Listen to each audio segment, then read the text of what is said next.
The mass of a species of mouse commonly found in houses is normally distributed with a mean of 19.3 grams and a standard deviation of 0.11 grams.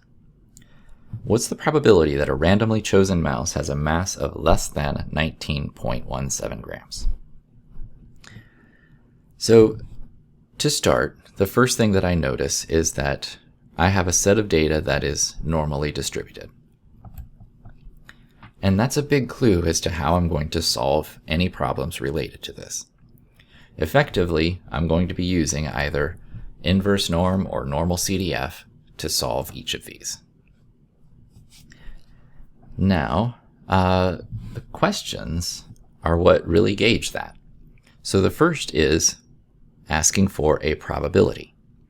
So when it's asking for a probability, I'm going to be using normal CDF in some way. Same for the next question. It's asking for a probability, normal CDF. This says what proportion? A proportion is a fraction. Fractions are equivalent to percentages, which are the same things really as probabilities. So it's really asking for the same thing. It's still going to be using normal CDF. The last one here, 10% of all mice have a mass of less than what number of grams? So it's looking for a mass in terms of grams. So that is the time when we use inverse norm. So follow, if you notice that you have a normally distributed set of data, then just follow whether you're asking for a percentage or a probability, use normal CDF, or if you're asked something about a value relative to the units of measure of your mean and standard deviation, then you'll use inverse norm. Regardless, it is always a great idea to start a problem by drawing yourself a bell-shaped curve just to organize your information. So the mean is 19.3 grams, and the standard deviation is 0.11 grams. Now, if we want a mouse that is less than 19.17 grams, that's slightly less than the mean, so 19.17, and a mass less than that, so that's going to be shading to the left. And we're looking for this amount of area underneath the normal distributions curve, so that's when we use the normal CDF function. Normal CDF takes 4 inputs. The first 2 are the lower bound, which in this case would be negative infinity. And for negative infinity, I'm just going to use something very small, like negative E99. Even though I know I couldn't have a mouse that is less than 0 grams, you're using negative infinity. Just ignore that as a discrepancy and use that. And then up to 19.17, that's the upper bound of my shaded region. And then the mean of the distribution is 19.3, and the standard deviation is 0.11. Now, as I get the calculator to find the answer, I am going to be using the normal CDF function, which is under second vars, that's the distributions menu, and give my 4 inputs. So negative, make sure you hit the negative and not minus, be careful there. Second E, so second comma gives you the E, and then 99. Then 19.17. Whoops, make sure you get the right numbers in, unlike myself. Then 19.3. And 0.11. Once you get all those values in, press enter, and you will get the probability that you're looking for. 0.1186. I'm just going to use 4 decimals. That's often appropriate for normal distributions, but follow any rounding rules that you've been provided.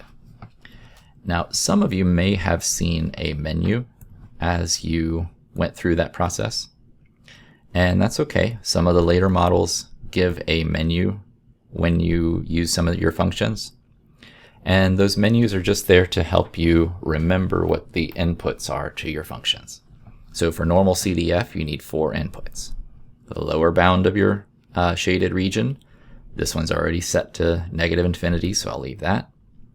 The upper bound of your shaded region, so 19.17. The mean, which is 19.3, and the standard deviation of 0.11. Then when you hit paste, if you'll notice, it just takes those values and plugs them right into normal CDF for you. So it's just a matter of convenience. It doesn't change anything. What is the probability that a randomly chosen mouse has a mass of more than 19.42 grams? So the only thing that's changing here is the shaded region. So our mean is still 19.3, but 19.42 would be somewhere larger than that. And then I'm shading to the right because I want more than 19.42 grams. So normal CDF, and I go from 19.42, that's the lower bound of the shaded region, to positive infinity. Then the mean is 19.3, and the standard deviation is still 0.11. So I'll put that right into my calculator. 19.42, second comma gives me the E, and then 99. Mean and standard deviation are already set, so just press enter, and 0.1377.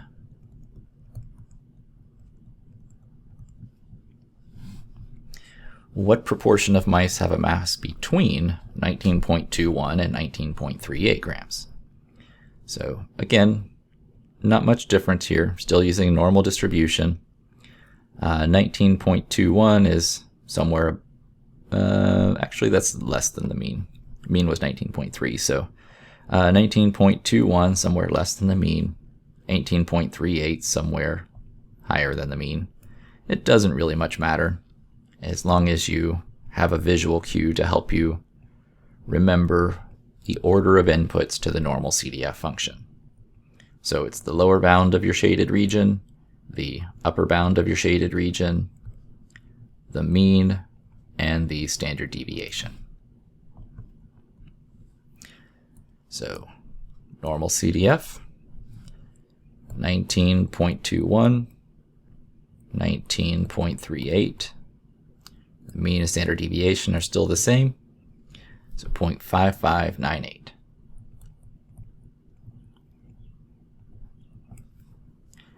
Now, 10% of all mice have a mass of less than blank grams.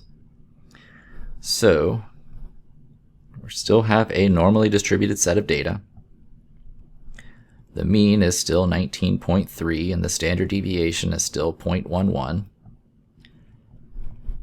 What that means is along the x-axis is data that is in terms of grams, because everything on the x-axis is in terms of grams. And what we're looking for is a missing number of grams. So 10% of all mice have a mass of less than what number of grams? So I'm going to call it X, and that's what I'm looking for. I'll shade this area and call it the lower 10% because I want less than this number of grams. So that means I would use inverse norm. And inverse norm takes a percentage under the curve and outputs a value relative to the mean and standard deviation. But that area under the curve has to be an area to the left, and since this is already shaded as area to the left, then I don't have to convert it. Then the mean is 19.3 and the standard deviation is 0.11. Now I can just jump over to the calculator, the inverse norm function, area to the left of 0.1, mean of 19.3, standard deviation of 0.11.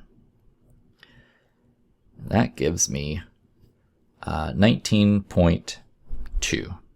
So I'm just going to round to the same accuracy as the mean and standard deviation, but just follow any rounding rules that are provided.